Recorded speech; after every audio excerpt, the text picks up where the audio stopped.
हरे कृष्णा। जय हरि विष्णु। ओम नमः शिवाय। आप सभी को माघ मास के कृष्ण पक्ष की छठ तिला एकादशी की हार्दिक शुभकामनाएं। इस एकादशी का उपवास रखने से और सच्चे मन से भगवान विष्णु की पूजा करने से व्यक्ति के जीवन में अच्छी सेहत, सुख और समृद्धि की प्राप्ति होती है। छठ तिला एकादशी के दिन व्रत की कथा अवश्य सुननी चाहिए। तो आज आप सुनेंगे छठ तिला एकादशी की बड़ी ही दुर्लभ कथा। आज के दिन एकादशी माता और तुलसी माता की कथा को भी सुनने से मनुष्य के सभी पाप नष्ट हो जाते हैं और मनोकामनाओं की पूर्ति होती है। तो प्रिय भक्तजनों, आप इन कथाओं को बड़ी श्रद्धा और प्रसन्नचित मन से पूरा अवश्य सुनिएगा और कथा सुनते हुए वीडियो को लाइक करके कमेंट बॉक्स में लक्ष्मी नारायण भगवान की जय जरूर लिखिएगा, क्योंकि एक भगवान का जयकारा लिखने से हमें समस्त पापों से मुक्ति मिलती है और भगवान की असीम कृपा की प्राप्ति होती है। प्रेम से बोलिए लक्ष्मी नारायण भगवान की जय। जय श्री गणेश।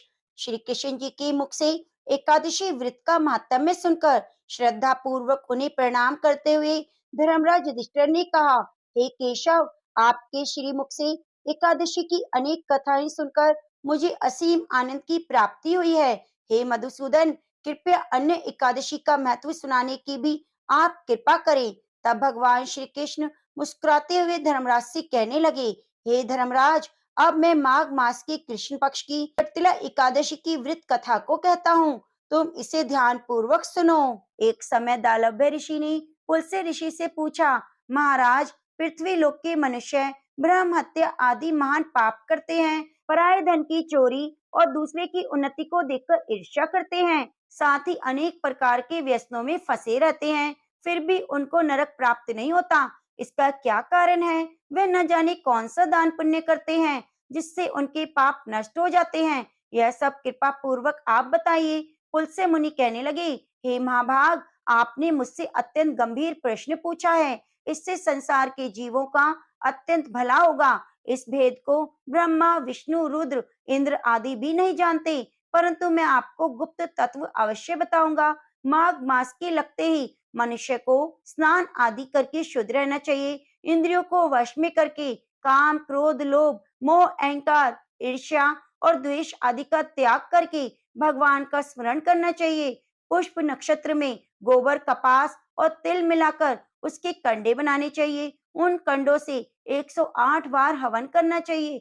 उस दिन मूल नक्षत्र हो और एकादशी तिथि हो तो अच्छे पुण्य देने वाले नियमों को ग्रहण करें। स्नान आदि नित्य क्रिया से निवृत्त होकर सब देवताओं के देव श्री भगवान का पूजन कर एकादशी का व्रत धारण करें। रात्रि को जागरण करें। उसके दूसरे दिन धूप, दीप, नैवेद्य आदि से भगवान का पूजन करके खिचड़ी का भोग लगावें। उसके बाद पेठा, नारियल, सीताफल या सुपारी सहित अर्घ देकर स्तुति करें कि भगवान, आप दीनों को शरण देने वाले हैं, इस संसार सागर में फंसे हुए जीवों का उद्धार करने वाले हैं। हे पुंडरीकाक्ष, हे विश्व भावन, हे पूर्वज, हे जगतपते, आप लक्ष्मी सहित इस तुझ को ग्रहण करें। इसके बाद जल से भरा हुआ कुंभ ब्राह्मण को दान करें और ब्राह्मण को शाम गो और तिल पात्र देना उत्तम है। तिल स्नान, तिल भोजन दोनों ही श्रेष्ठ हैं। इस प्रकार जो मनुष्य जितने तिलों का दान करता है उतने ही 1000 वर्ष स्वर्ग में वास करता है। तिल स्नान, तिल का उपटन, तिल का हवन, तिल का तर्पण, तिल का भोजन और तिलों का दान, यह तिल के 6 प्रकार के प्रयोग करने के कारण ये छठ तिला एकादशी कहलाती है। इस व्रत के करने से अनेक पाप नष्ट हो जाते हैं। इतनी कथा कहकर पुलस्त्य ऋषि कहने लगे, अब मैं छठ तिला एकादशी की कथा तुमसे कहता हूँ। एक समय नारद जी ने भगवान विष्णु से यही प्रश्न किया था और भगवान ने छठ तिला एकादशी का महत्व नारद जी से कहा था। सो मैं तुमसे कहता हूँ। नारद जी कहने लगे, हे भगवान, छठ तिला एकादशी का क्या पुण्य होता है? इसकी क्या कथा है? सो मुझसे कहिए। भगवान कहने लगे, हे नारद, मैं तुमसे आंखों देखी सत्य घटना कहता हूँ, तुम ध्यान पूर्वक सुनो। प्राचीन काल में मृत्युलोक में एक ब्राह्मणी रहती थी। वह सदैव व्रत किया करती थी।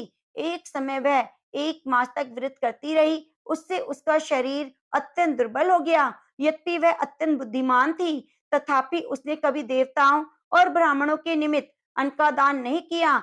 इससे मैंने सोचा, ब्राह्मणी ने व्रत आदि से अपना शरीर शुद्ध कर लिया, अब इसको विष्णु लोक तो मिल जाएगा, परंतु कभी अन्न दान नहीं किया, इससे इसकी तृप्ति होनी कठिन है। ऐसा विचार कर मैं एक भिखारी बनकर मृत्यु लोक में ब्राह्मणी के पास गया, उससे भिक्षा मांगी।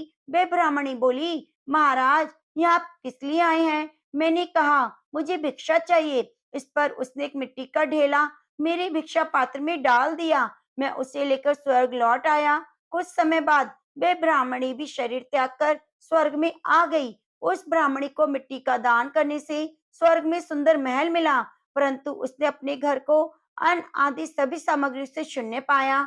घबराकर वह मेरे पास आई और कहने लगी, भगवान, मैंने अनेकों व्रत किए, पूजा की, परंतु फिर भी मेरा घर अन्न आदि से शून्य है, इसका क्या कारण है? मैंने कहा, पहले तुम अपने घर जाओ, जब देव स्त्रियां तुम्हें देखने आएंगी तो पहले उनसे छठतिला एकादशी का पुण्य और विधि सुन लेना, तब द्वार खोलना। मेरी ऐसा वचन सुनकर वे अपने घर गई।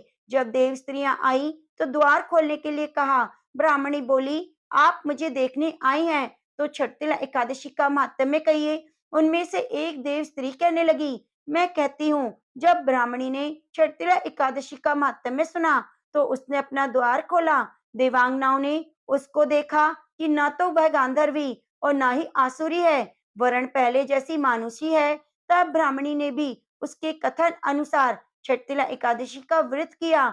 उसके प्रभाव से वह सुंदर और रूपवती हो गई और उसका घर अन्न आदि सभी सामग्रियों से भर गया। अतः मनुष्य को मूर्खता त्याग कर छठतिला एकादशी का व्रत और लोभ ना करके तिल आदि का दान करना चाहिए। इससे दुर्भाग्य, दरिद्रता और अनेक कष्टों से मुक्ति होती है, मोक्ष की प्राप्ति होती है। तो प्रेम से बोलिए, विष्णु भगवान की जय। मन को शुद्ध करने वाली बांके बिहारी जी की निष्काम भक्ति की कथा।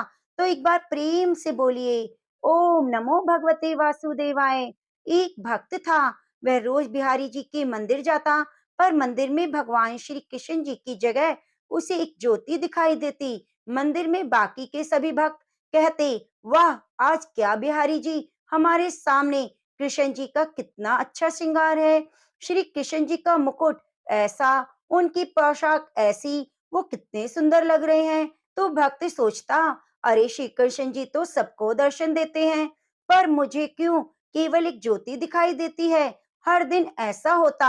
एक दिन उस भक्त ने भगवान श्री कृष्ण के सामने हाथ जोड़कर बोला, ऐसी क्या बात है कि आप सबको दर्शन देते हैं पर मुझे दिखाई नहीं देते? सबको आपकी प्रतिमा दिखाई देती है, मुझे आपकी प्रतिमा के दर्शन नहीं होते। कल आपको मुझे दर्शन देना पड़ेगा। अब क्या था, वह भक्त अगले दिन मंदिर गया, लेकिन फिर भी उस दिन भगवान श्री कृष्ण उसे बस एक ज्योति के रूप में दिखे।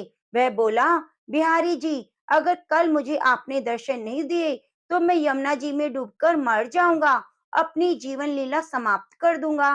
प्रभु, मैं आपको देखने के लिए ललायत हूँ। ईश्वर उसी रात में श्री कृष्ण जी एक कोढ़ी के सपने में आए, जो कि मंदिर के रास्ते में बैठा करता था, और बोले, हे पुत्र, तुम्हें अपना कोढ़ ठीक करना है।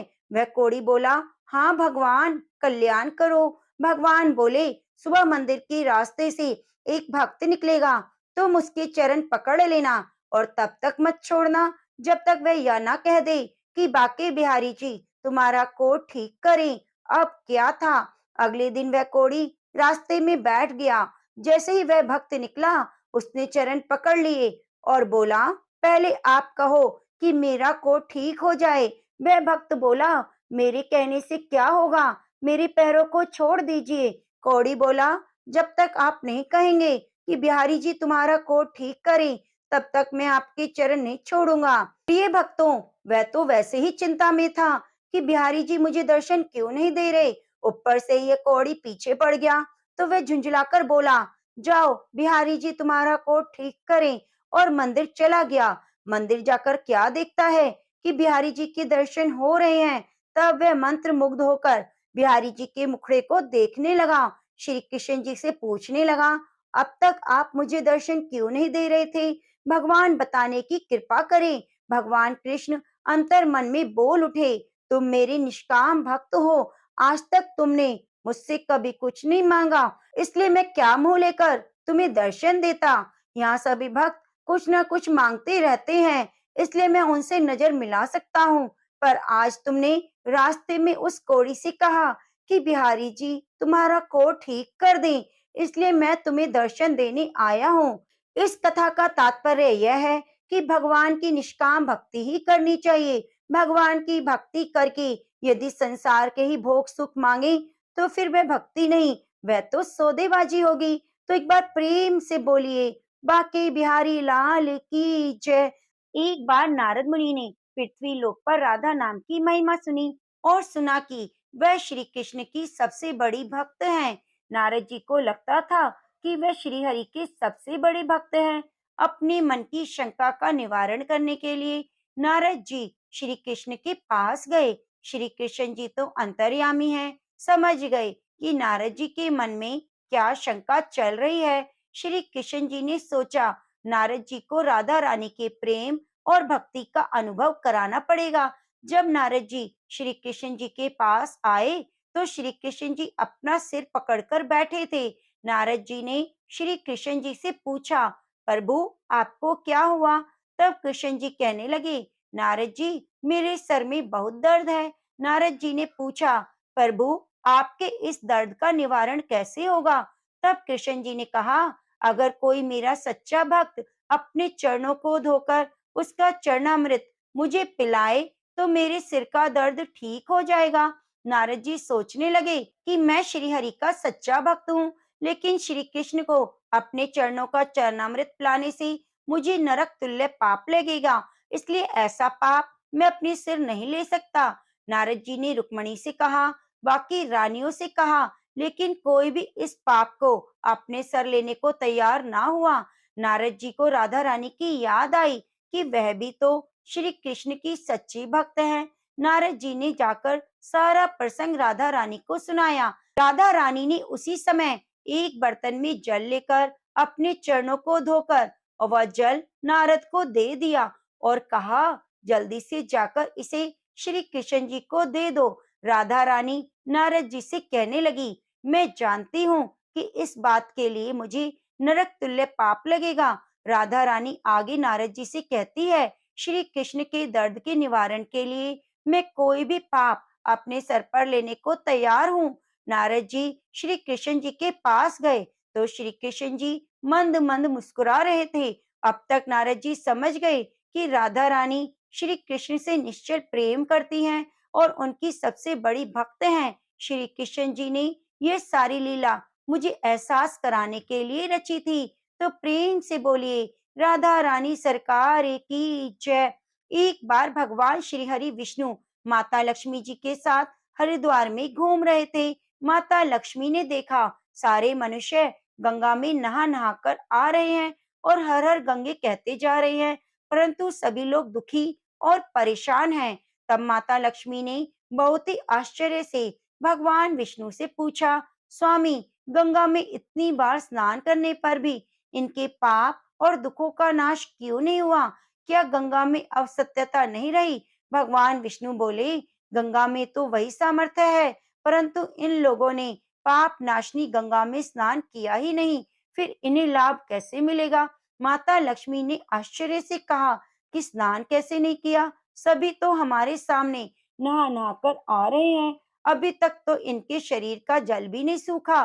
भगवान विष्णु ने कहा, यह लोग तो केवल जल में डुबकी लगाकर आ रहे हैं, तुम्हें मैं कल इसका रहस्य समझाऊंगा। दूसरे दिन बहुत जोर से बारिश होने लगी, सारी गलियां कीचड़ से भर गई। एक चौड़े रास्ते में बड़ा सा गड्ढा था, चारों ओर कीचड़ भरी हुई थी। भगवान विष्णु ने लीला रची, वे स्वयं एक बूढ़े आदमी का रूप धारण करके उस गड्ढे में जा गिरे। लक्ष्मी जी को उन्होंने समझाकर पास में बिठाया कि देखो, तुम लोगों को सुना सुना कर यूं पुकारती रहो कि मेरे बूढ़े पति अचानक गड्ढे में गिर गए हैं, कोई पुण्य आत्मा इनको आकर बाहर निकाले, इनके प्राणों को बचाए, हम असहाय दंपति की सहायता करें। भगवान विष्णु ने यह भी समझा दिया कि जब कोई व्यक्ति गड्ढे में से मुझे बाहर निकालने को तैयार हो, तब इतना और कह देना कि मेरे पति सर्वथा निष्पाप हैं। इन्हें वही व्यक्ति छुए जो खुद भी निष्पाप हो। यदि आप निष्पाप हैं, तो आप इन्हें हाथ लगाएं, नहीं तो हाथ लगाते ही आप स्वयं भस्म हो जाएंगे। लक्ष्मी जी तथास्तु कहकर गड्ढे के किनारे बैठ गई और आने जाने वालों को सुना सुनाकर भगवान विष्णु की सिखाई हुई बातें कहने लगी। गंगा में नहा नहाकर लोगों के झुंड आ रहे थे। सुंदर युवती को यूं बैठी देखकर कुछ लोगों के मन में तो पाप आया, कुछ लोगों को धर्म का भय हुआ और कुछ लोग कानून से डरे और कुछ लोगों ने तो लक्ष्मी जी को यह कह दिया कि मरने दो इस बुड्ढे को, क्यों इसके लिए रोती हो। और कुछ दयालु चरित्रवान पुरुषों ने उस युवती के पति को बाहर निकालना चाहा, परंतु लक्ष्मी जी के वचन सुनकर वे भी रुक गए। उन्होंने सोचा कि हम गंगा में नहाकर आए हैं तो क्या हुआ, पापी तो हैं, कहीं हम सहायता करते समय भस्म ना हो जाएं। उनके पास कई व्यक्ति आए, परंतु किसी का साहस नहीं हुआ। सैकड़ों आए और सैकड़ों ने पूछा और चले गए। संध्या का समय हो चला, तब भगवान विष्णु ने माता लक्ष्मी से कहा, देखा, आया कोई सच्चे मन से गंगा में नहाने वाला। अब थोड़ी देर बाद एक नवयुवक हाथ में एक लोटा लिए हुए हर हर गंगे कहता हुआ आया। लक्ष्मी जी ने उसे भी वही बात कही। उस युवक का हृदय करुणा से भर आया और उसने भगवान विष्णु को बाहर निकालने की तैयारी की। लक्ष्मी जी ने रोक कर कहा, भाई, यदि तुम सर्वथा निष्पाप हो तो मेरे पति को छूना, नहीं तो तुम भस्म हो जाओगे। उसने उस समय बिना संकोच किए लक्ष्मी जी से कहा, माता, मेरे निष्पाप होने से तुम्हें संदेह क्यों हो रहा है? देखती नहीं, मैं अभी गंगा नहाकर आया हूँ। भला गंगा में नहाने के बाद भी किसी के पाप रहते हैं क्या? मैं अभी तुम्हारे पति को बाहर निकालता हूँ। युवक ने लपक कर बूढ़े आदमी को ऊपर उठा लिया। भगवान विष्णु और माता लक्ष्मी ने उसे अधिकारी समझकर अपने असली रूप के दर्शन दिए। भगवान विष्णु ने माता लक्ष्मी से कहा, इतने सारे लोगों में से केवल एक आदमी ने ही गंगा में स्नान किया। जो व्यक्ति बिना श्रद्धा और विश्वास के केवल दम के लिए गंगा स्नान करते हैं, उन्हें वास्तविक फल प्राप्त नहीं होता। परंतु इसका मतलब यह नहीं कि गंगा स्नान व्यर्थ हो गया है। गंगा स्नान का बहुत पुण्य आज भी है और कल भी था। गंगा आज भी उतनी सामर्थ्यवान है। तो प्रेम से बोलिए, गंगा मैया की जय, लक्ष्मी नारायण भगवान की जय। अब आइए सुनते हैं एक गरीब ब्राह्मण और तुलसी माता की कहानी। एक नगर में एक गरीब ब्राह्मण अपनी पत्नी के साथ रहता था। वह भिक्षा मांगकर अपना सारा जीवन गुजारता था और भगवान की पूजा में लगा रहता था। वह उतनी ही भिक्षा मांगता जिससे उसके और उसके परिवार का पेट भर सके। उस नगर का राजा बहुत धनवान और ब्राह्मणों का आदर करने वाला था। राजा किसी भी ब्राह्मण को अपने महल से खाली हाथ नहीं जाने देता था। दूर दूर से ब्राह्मण राजा के पास आते और मुंह मांगा दान लेकर आशीर्वाद देते हुए चले जाते। एक दिन ब्राह्मण की पत्नी ने ब्राह्मण से कहा, दूर दूर के ब्राह्मण राजा से मनचाहा दान लेकर चले जाते हैं और तुम यहाँ की यहाँ एक भी दिन राजा के पास नहीं गए। जन्म भर कंगाली कहाँ तक झेलें? आज तुम जाओ और राजा से कुछ मांग कर लाओ। ब्राह्मण ने अपनी पत्नी को समझाते हुए कहा, तू तो बावरी है, हमें धन की क्या जरूरत? हमें इतना तो मिल ही जाता है जिससे हम अपना पेट भर सकें। और राजा का धन अच्छा नहीं होता, वो हमें नहीं लेना चाहिए। ब्राह्मण की पत्नी जिद पर अड़ गई और बोली, मैं तुम्हारी एक बात नहीं सुनने वाली। कब तक हम कंगाली में जीते रहेंगे? तुम रोज माला लेकर बैठ जाते हो, अपने बच्चों का क्या खिलाएं, क्या पहनाएं? जब बच्चे दूसरे बच्चों को पहनते ओढ़ते, खाते पीते देखते हैं, तो उनका मन भी ललचाता है। आज तुम राजा के पास जाओ, राजा बहुत भला व्यक्ति है, वह हमें मुंह मांगा दाम जरूर देगा। मजबूर होकर ब्राह्मण राजा के महल की ओर चल दिया, पर राजा उस महल में नहीं था। ब्राह्मण को वापस लौटना पड़ा। दूसरे दिन ब्राह्मण की पत्नी ने ब्राह्मण को फिर से महल में भेजा, परंतु राजा फिर से महल में नहीं मिला। अब तीसरे दिन ब्राह्मण फिर से राजा के महल में आया और राजा मिल गया। उसने ब्राह्मण का स्वागत किया, आसन पर बिठाया। 2 दिन ना मिल पाने के लिए क्षमा भी मांगी। राजा ने कहा, मैं आपकी क्या सेवा कर सकता हूँ? ब्राह्मण ने कहा, जो मैं मांगू आप दोगे? राजा ने कहा, हाँ कहिए, मैं आपकी क्या सेवा कर सकता हूँ? ब्राह्मण ने निवेदन किया, महाराज मैं कुछ और नहीं चाहता, बस आप मुझे अपने पसीने की कमाई से 4 पैसे दान में दे दीजिए। ब्राह्मण की बात सुनकर राजा चौंक गया, सोचने लगा, खजाने में बहुत सारा धन पड़ा है, पर मेरी मेहनत की एक कौड़ी भी नहीं। राजा ने ब्राह्मण से कहा, आप मुझे एक दिन का समय दें, मैं कल आपको आपका मुंह मांगा दान दूंगा। ब्राह्मण को जब खाली हाथ देखा तो पत्नी बोली, क्या हुआ? राजा ने कुछ नहीं दिया। ब्राह्मण बोला, राजा ने कल देने के लिए कहा है। ब्राह्मण की पत्नी सोचने लगी, शायद इन्होंने बहुत सारा धन मांगा होगा और राजा को इसकी व्यवस्था करने में समय लग रहा होगा, इसलिए कल बुलाया है। दूसरी ओर राजा ने अपने राजसी कपड़े बदलकर फटे पुराने कपड़े पहने और मजदूर जैसा भेष बना लिया। जब राजा की पत्नी ने देखा और कारण पूछा, तो राजा ने सब कुछ बता दिया।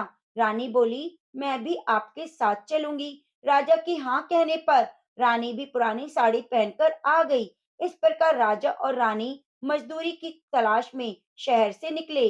लोहार के मोहल्ले में जाकर राजा ने आवाज लगाई, किसी को मजदूरी चाहिए? तो आखिर एक लोहार ने उन्हें बुला लिया, जो पहिए पर हाल चढ़ाने की तैयारी कर रहा था। उसने राजा से कहा, देखो, तुम्हें पहले खलाद ढोकनी पड़ेगी, जब आग आ जाए तो उसके बाद घन पीटना होगा। फिर रानी की ओर देखकर कहा कि तुम्हें कुएं में से पानी लेकर हौदी भरनी होगी और कोयले वाले घर से कोयला लेकर भट्टी में डालना होगा। तुम दोनों को दिन भर में दो दो आने मिलेंगे। अगर काम पसंद हो तो बोलो, नहीं तो अपना रास्ता नापो। राजा रानी लोहार के बताए काम को करने लगे। राजा खलात ढोकने लगा, पर उसे काम ठीक से नहीं हो पा रहा था। लोहार नाराज हो गया और राजा को ठीक से काम करने के लिए कहता है। तो राजा जैसे तैसे अपना काम करने लगा। रानी भी कुएं से पानी भरकर लाने लगी। रानी के हाथ में फफोले हो गए। इसी तरह बड़ी कठिनाइयों से उसने पानी का हौद भरा। उसके बाद रानी कोयला लाकर भट्टी में डालने लगी। भट्टी में आग आने पर लोहार ने बाट भट्टी में से निकालकर पहिए पर जमाई और एक घन अपने हाथ में लेकर और एक राजा के हाथ में देकर कहा, देखो, बारी बारी से घन इस पर पटकना, हाथ इधर उधर ना हो पाए। राजा जोर जोर से घन पटकने लगा, लेकिन उसका निशाना ठीक नहीं बैठता था। कभी घन हाल पर गिरता तो कभी पहिए पर। मजदूरों का यह हाल देखकर लुहारन बड़बड़ाती हुई आई और लुहार से कहने लगी, तुमने कहाँ से ये नए मजदूर काम पर लगाए हैं? इनसे काम नहीं होगा। यह मजदूर तुम्हारा सब काम बिगाड़ देंगे। राजा रानी उन दोनों की फटकार सुनते सुनते अपना काम मन लगाकर करते रहे। घन पटक पटक के राजा का शरीर पसीने से तर हो गया और जोर जोर से सांसें चलने लगी। रानी भी पानी भरते भरते और कोयला झकते झकते थककर चूर हो गई। दोनों ने पूरे दिन बहुत मेहनत की। लुहार ने राजा रानी को दो दो पैसे दिए, जिससे वे बड़ी खुशी से लेकर महल में आ गए। आज उन्हें पता लगा कि मेहनत की कमाई कैसी होती है। राजा ने 4 पैसे अलग रख दिए और अगले दिन ब्राह्मण को बुलाकर उसे दे दिए। ब्राह्मण राजा को आशीर्वाद देकर घर लौटा और ब्राह्मणी से कहा, लो मैं राजा के हाथ से दक्षिणा ले आया हूँ। ब्राह्मणी खुश होकर दौड़ती हुई आई। जब उसने 4 पैसे देखे तो वे ठिठक कर रह गई और उन्हें दूर फेंक दिया। वह जल भुनकर ब्राह्मण से बोली, तुम जैसे दरिद्र से राजा के यहाँ जाकर भी कुछ मांगा नहीं गया, शर्म भी नहीं आती। यह कहकर वह रूठकर चली गई और बहुत देर तक बड़बड़ करती रही। ब्राह्मण ने उन 4 पैसों को उठाकर तुलसी घर के पास रख दिया और सोचा, जब ब्राह्मणी शांत हो जाएगी तो जरूरत पड़ने पर उठा लूंगा। परंतु कई दिनों तक पैसे वहीं रखे रहे और फूल बेलपत्र ऊपर से गिरकर मिट्टी में दब गए। ब्राह्मण और ब्राह्मणी दोनों ही उन सिक्कों के बारे में भूल गए। कुछ दिनों बाद तुलसी घर में 4 पौधे उगे और चारों पौधे बहुत ही सुंदर थे। यह देखकर ब्राह्मणी रोज उनमें पानी डालती। 4 महीने बाद वह पौधे बड़े हो गए और उनमें फूल लगने लगे। फूल सूखने पर इनसे मोती झड़ने लगे। ब्राह्मण और ब्राह्मणी ने कभी मोती देखे नहीं थे। वे समझे कि कोई बीज है। ये रोज कई फूल झड़ते हैं। बहुत मोती पूरे तुलसी घर में बिखर जाते। ब्राह्मणी उन मोतियों को समेटकर घर के कोने में डाल देती। इस तरह वहां मोतियों का ढेर लग गया। एक दिन एक सब्जी वाली आई। ब्राह्मणी को सब्जी लेनी थी, पर उसके पास पैसे नहीं थे। उसने सब्जी वाली से कहा, क्या तुम इन चमकदार चीजों के बदले सब्जी दे सकती हो? सब्जी वाली ने देखा तो वह पहचान गई, यह तो मोती हैं। उसने खुशी खुशी ब्राह्मणी को उन मोतियों के बदले मनपसंद सब्जी दे दी। अब से हर रोज ऐसा होने लगा। ब्राह्मणी सब्जी लेती और खुश हो जाती। सब्जी वाली यह सोचकर खुश थी कि मुझे एक पैसे की तरकारी के बदले हजारों का माल मिलता है, और ब्राह्मणी ये सोचकर खुश थी कि इन चीजों के बदले सब्जी मिल जाती है। इस प्रकार कई महीने बीत गए। उधर राजमहल में कई राजहंस थे जो मोती चुगते थे। राजा का नियम था, जब राजहंस मोती चुग लेंगे, इसके बाद ही राजा और उनका परिवार भोजन करता था। एक समय राजा का सारा धन उन मोतियों और दान देने में खर्च हो गया। अब राजा को मोती खरीदने के पैसे तक न बचे। यह खबर पूरे नगर में फैल गई। ब्राह्मण और ब्राह्मणी को जब पता चला तो उन्होंने विचार किया, राजा बहुत दानी और नेक दिल है। उसने अपना सब कुछ दान कर दिया, यहाँ तक कि शायद उसके पास खाने को भी नहीं। ऐसी हालत में हमें उनकी सहायता करनी चाहिए। तो ब्राह्मण ने कहा, अगर तू कहे तो इसमें से कुछ बीज राजा को दे दूं। तो ब्राह्मणी कहती है, इससे सब्जी और खाने की चीजें मिल जाती हैं। ब्राह्मणी ने कहा, हाँ, मैं रोज इसके बदले सौदा लिया करती हूँ। ऐसा कहकर ब्राह्मणी एक टोकरी बीज भरकर लाई और ब्राह्मण राजा के पास पहुंचा। उसे वह मोती दिए और राजा को सारी बात बताई। राजा उन मोतियों को देखकर चौंक गया। उसने मोती राजहंस को दिए। राजहंस उन्हें चुगने लगा। यह देखकर राजा ने ब्राह्मण से कहा, एक एक मोती सैकड़ों का है, सच बताएं, आपके पास मोती कहाँ से आए? ब्राह्मण बोला, महाराज, ऐसे तो हमारे घर पर बहुत सारे पौधे हैं। और राजा को सारी बात बताई। राजा अपने मंत्रियों के साथ ब्राह्मण के घर पहुंचे और उन चारों पेड़ों को देखा। पूछताछ में उन सिक्कों वाली बात सामने आ गई। जब पेड़ों को देखा तो उनकी जड़ के पास वही सिक्के चिपके हुए थे। आज ब्राह्मण और ब्राह्मणी को मालूम हुआ कि उनके पास लाखों करोड़ों की दौलत है, जिसे वे साधारण बीज समझते थे। ब्राह्मण ने सोचा, मेरे लिए धन किस काम का? ऐसा सोचकर ब्राह्मण ने सारे मोती राजा को दान में दे दिए और राजा की आंखें खुल गई कि मेहनत की धन की कीमत उन्हें मालूम पड़ गई। उस दिन राजा ने प्रण कर लिया कि मैं खजाने के पैसों में से एक भी पैसा अपने खर्च में नहीं लगाऊंगा। अपना खर्च मेहनत करके चलाऊंगा। खजाने और ब्राह्मण के दान से राजा ने जनता के हित में कई धर्म कार्य शुरू किए। तुलसी माता की जय। अब आइए सुनते हैं ग्यारस माता की कथा। एक बार एक राज्य में एक राजा रहा करता था। राजा बहुत ही बुद्धिमान और बलशाली था। राजा सदैव अपनी प्रजा का बहुत अच्छे से ध्यान रखता। प्रजा भी अपने राजा को बहुत पसंद करती थी। राजा की दो बेटियां थीं। राजा अपनी दोनों बेटियों से बहुत प्रेम करता। राजा की छोटी बेटी देखने में बहुत सुंदर और आकर्षण थी, और राजा की बड़ी बेटी छोटी बेटी के मुकाबले कम सुंदर थी। राजा की छोटी बेटी ग्यारस माता की पूजा किया करती थी, और सभी लोग राजा की छोटी बेटी से बहुत प्रेम करते थे और बहुत प्रशंसा भी करते। राजा भी अपनी छोटी बेटी को बड़ी बेटी से अधिक प्रेम करता था, जिस कारण राजा की बड़ी बेटी अपनी छोटी बहन से बहुत ही नफरत करने लगी थी। राजा की दोनों बेटियां जब बड़ी हो गई, तब एक पड़ोसी राज्य में रहने वाला राजकुमार राजा की बड़ी बेटी के लिए रिश्ता लेकर आया। लेकिन जैसे ही उस राजकुमार की नजर राजा की छोटी बेटी पर पड़ी, तो वह राजकुमार राजा की छोटी बेटी पर आकर्षित हो गया और उससे पहली नजर में प्रेम कर बैठा। उधर राजकुमार ने राजा की बड़ी बेटी के साथ विवाह करने से मना कर दिया। उसने राजा से कहा, मैं आपकी छोटी बेटी से विवाह करना चाहता हूँ। जिसके बाद राजा की बड़ी बेटी यह देखकर अपनी छोटी बहन से बहुत क्रोधित हो गई, और राजा की बड़ी बेटी ने अपनी छोटी बहन को अपना सबसे बड़ा दुश्मन मान लिया।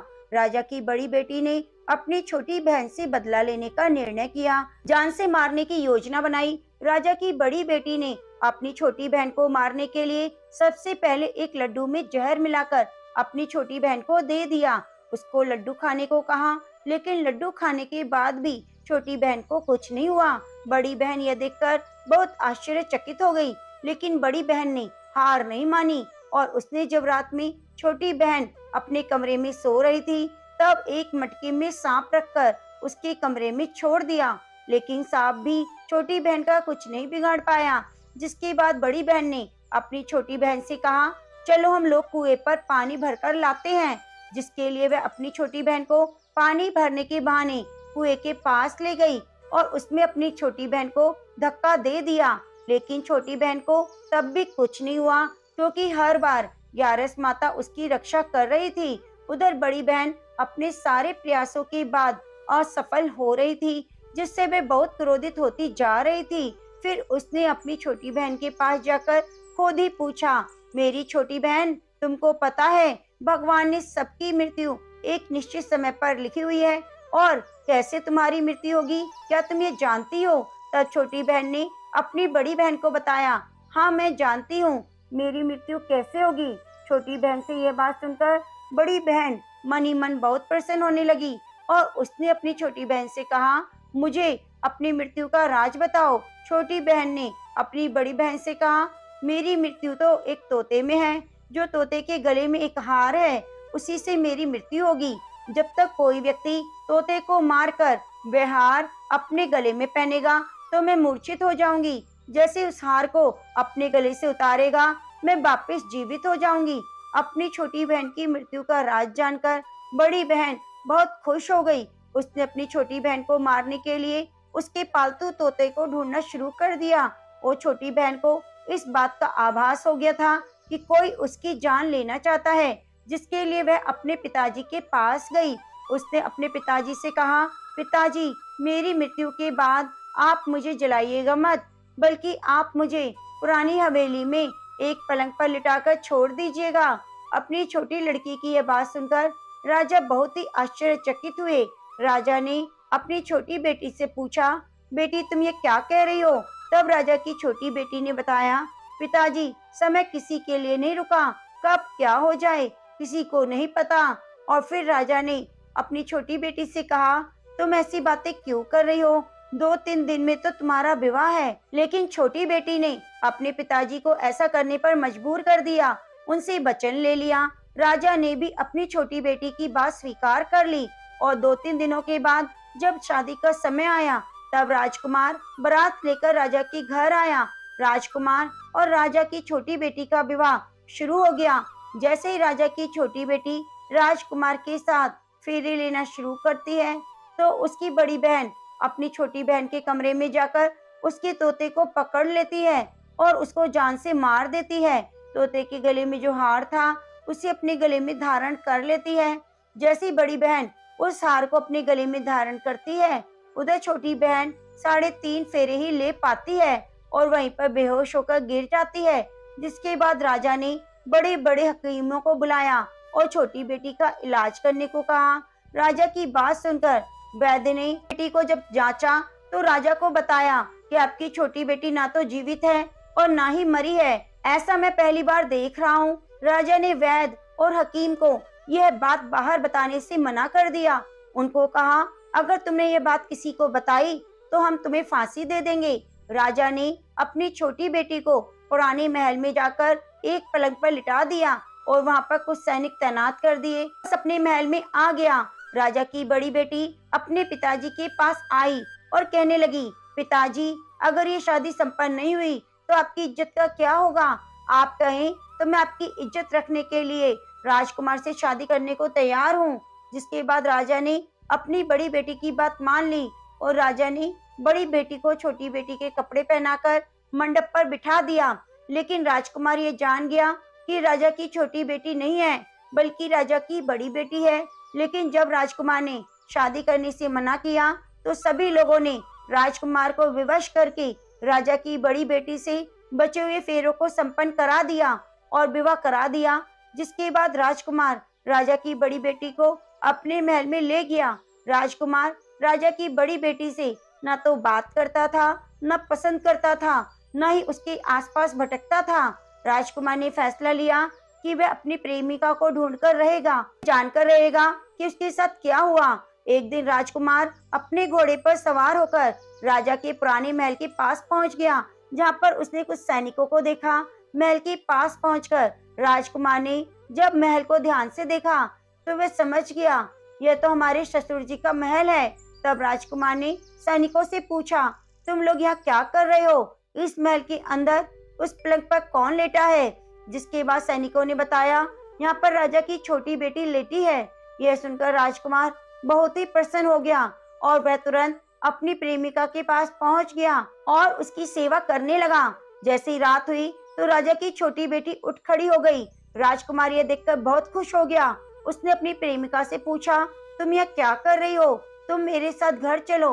राजा की छोटी बेटी ने राजकुमार को सारी बातें बता दी कि मेरी जान एक तोते में बसी थी। मैं ये बात सिर्फ अपनी बड़ी बहन को बताई थी और मुझे पता है कि उसने मुझे मारने का प्रयास किया है। उसके पास एक हार है जिसको वह सुबह पहन लेती है और रात को उतार देती है। जब वह पहनती है तो मैं मूर्छित हो जाती हूँ। जैसे उतार देती है तो मैं जीवित हो जाती हूँ। जब तक मेरी बड़ी बहन के पास वह हार है, तब तक मैं ऐसे ही जीवित और मूर्छित होती रहूंगी। अगर मेरी बड़ी बहन के पास जो हार मेरे हाथ लग जाए, तो मैं हमेशा के लिए जीवित हो जाऊंगी। राजकुमार यह बात सुनकर राजा की छोटी बेटी के पास रहने का निर्णय कर लेता है। उसने अपने बचे हुए सारे फेरे उस पलंग पर लेटी हुई छोटी बेटी के साथ ले लिए और विवाह पूर्ण किया और वहीं पर रहने लगा। देखते ही देखते कुछ समय में राजा की छोटी बेटी और राजकुमार की पत्नी गर्भवती हो गई। एक दिन राजकुमार को किसी काम से बाहर जाना पड़ा। तब छोटी बहन के पेट में बहुत जोर से दर्द होने लगा, जिसके बाद उसने ग्यारस माता का आह्वान किया। उसके बाद वहाँ ग्यारस माता प्रकट हुई। उन्होंने अपने भक्तों के दुख को दूर किया और एक पुत्र की प्राप्ति कराई। वहीं पर अचानक से राजकुमार भी आ गया। राजकुमार ने ग्यारस माता को देखा तो वह आश्चर्यचकित हो गया और उसने तुरंत माता को प्रणाम किया और ग्यारस माता ने राजकुमार से कहा, जब तुम्हारा बच्चा 5 वर्ष का हो जाए तो तुम अपनी पत्नी का हार लाकर इसके गले में डाल देना। देखते देखते राजकुमार और राजा की छोटी बेटी का पुत्र 5 वर्ष का हो गया। तो राजकुमार अपने बेटे से कहता है, बेटा मैं कुछ काम से बाहर जा रहा हूँ, तुम अपनी माता का ध्यान रखना। और वहां से चला जाता है। राजा को बाहर निकलता देख बड़ी बहन के सैनिक देख लेते हैं और बड़ी बहन को जाकर सारी बातें बता देते हैं। जिसके बाद बड़ी बहन अपनी छोटी बहन के पुत्र को वहां से उठवा लेती है और मरवा देती है। छोटी बेटी के पुत्र के 2 टुकड़े करवा देती है। पहला टुकड़ा चक्की के पास छुपा देती है और दूसरा पलंग के नीचे रख देती है।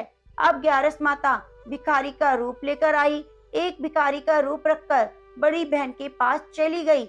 जिसके बाद वहां पर भिक्षा मांगने लगी। बड़ी बहन अपने नौकरों से कहती है, जाकर भिक्षा दे दो। लेकिन जैसे ही नौकर ग्यारस माता को भिक्षा देने के लिए आते हैं, तो माता उन्हें मना कर देती है। कहती है, मैं तुम्हारी महारानी से भिक्षा लूंगी। जिसके बाद बड़ी बहन स्वयं ही भिक्षा देने आती है। तब माता एक बिल्ली का रूप लेकर उसके कमरे में चली जाती है। वहां पर छोटी बेटी के पुत्र के 2 टुकड़ों को आपस में जोड़ देती है और उसे जीवित कर देती है और वहां से ले जाती है। राजकुमार अपने बेटे को लेकर अपनी पत्नी के पास जाता है और कहता है, तुम इसका ध्यान रखना। अगर तुम इस बच्चे को अच्छे से ध्यान रखोगी तो मैं तुमसे बात करूंगा।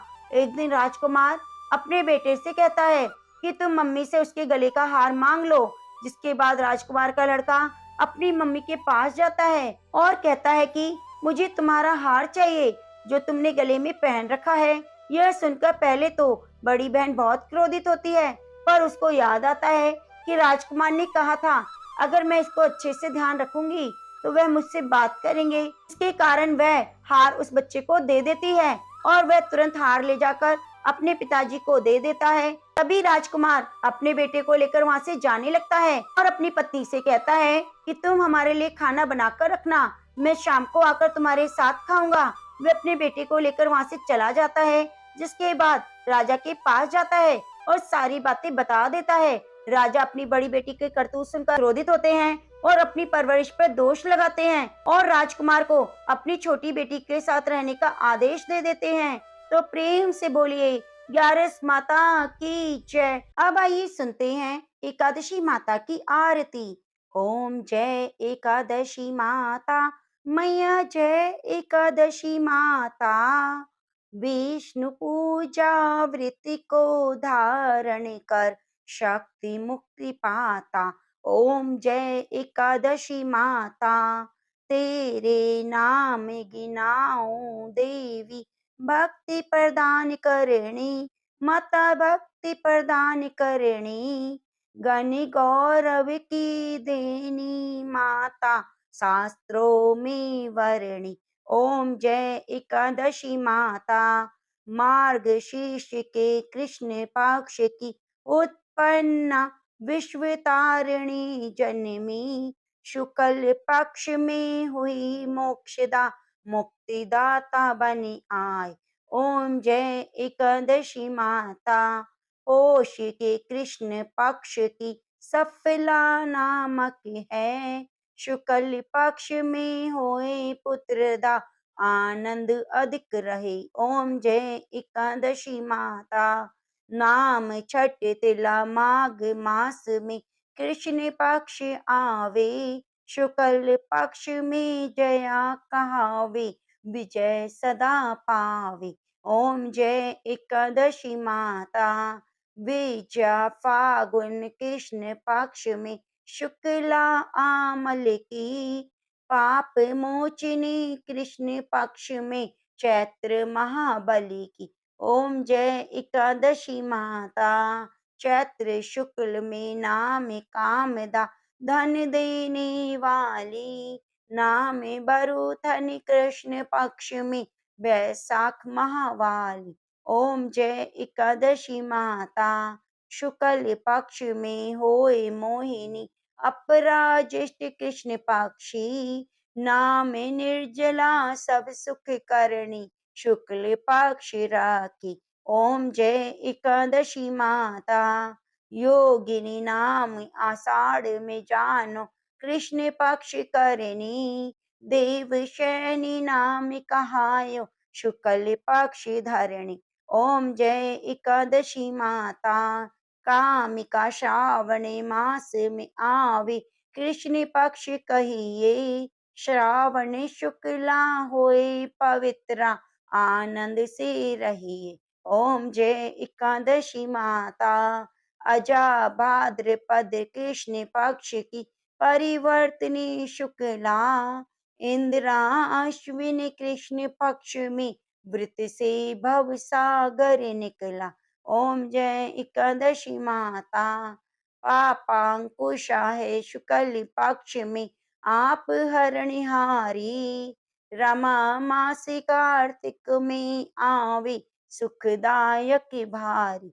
ओम जय एकादशी माता, देवोत्थानी शुक्ल पक्ष की दुख नाशक मैया, पावन मास में करू बिनती, पार करो नैया।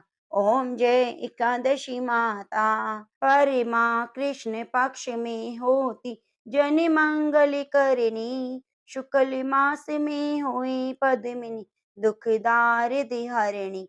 ओम जय एकादशी माता, जो कोई आरती एकादशी की भक्ति सहित गावे, जन गुरुदिता स्वर्ग का वासा, निश्चय वह पावे। ओम जय एकादशी माता, ओम जय एकादशी माता।